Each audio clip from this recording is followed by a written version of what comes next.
Breaking news చూస్తున్నాం. జీడిమెట్ల పరిధిలో దారుణం జరిగింది. ప్రియుడితో కలిసి కన్న తల్లిని కూతురు హత్య చేసింది.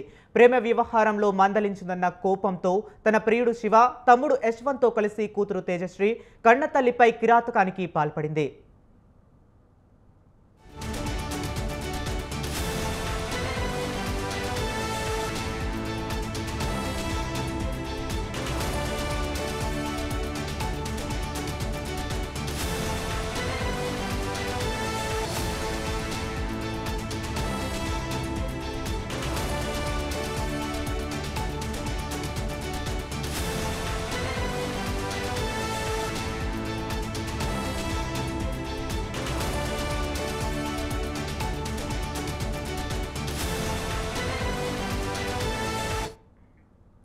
ఇక ఎన్ఎల్బీ నగర్లో నివాసం ఉండే 10వ తరగతి చదువుతున్న తేజశ్రీ తన ప్రియుడితో కలిసి తల్లి అంజలి గొంతు పిసికి తలపై రాడ్తో కొట్టి చంపేసింది.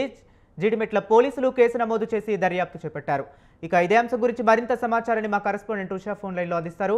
ఉషా, చెప్పండి.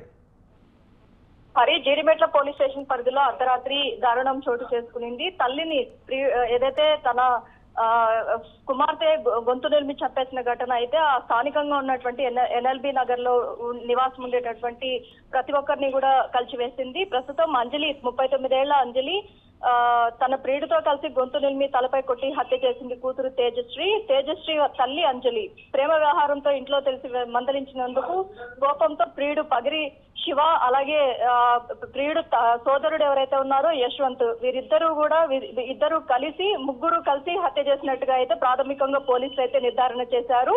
వీరి వయసు కూడా దాదాపు అందరిది కూడా 19, 18, 16. ఏదైతే శివ ప్రియుడు ఎవరైతే తేజశ్రీ ప్రియుడు శివ, అలాగే తమ్ముడు ఎవరైతే ఉన్నాడో శివ తమ్ముడు యశ్వంత్ 18 ఏళ్లు, అలాగే తేజశ్రీ వయసు 16 ఏళ్లు, తన తల్లి వయసు 39 ఏళ్ళు. ఈ ముగ్గురు కలిసి కూడా తన ప్రేమ ఉదంతము అలాగే మొత్తం కూడా బయటికి వస్తుంది అన్న కోణంలోనే తల్లిని ఉద్దేశపూర్వకంగానే ప్రియుడు సహాయంతో హత్య చేసినట్టుగా అయితే పోలీసులు నిర్ధారించారు.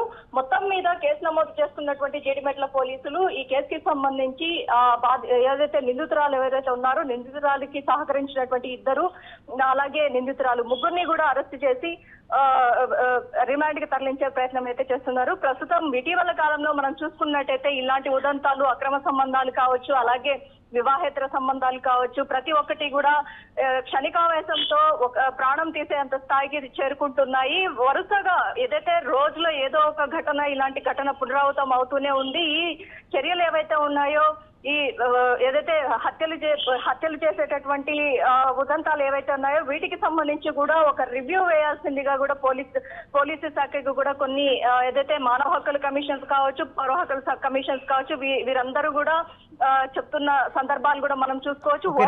రోజుకి 1, 2, 3, 4 సంఘటనలు ఇలాంటివే అక్రమ సంబంధాలు, లైంగిక సంబంధాలు, అలాగే ప్రేమ వ్యవహారాలు. ఈ సంబంధాల వల్ల అవతలి వ్యక్తుల ప్రాణాలు తీయటము, లేకపోతే కన్న తల్లిదండ్రుల ప్రాణాలు తీయటము వరుసగా పునరావృతం అవుతున్నాయి.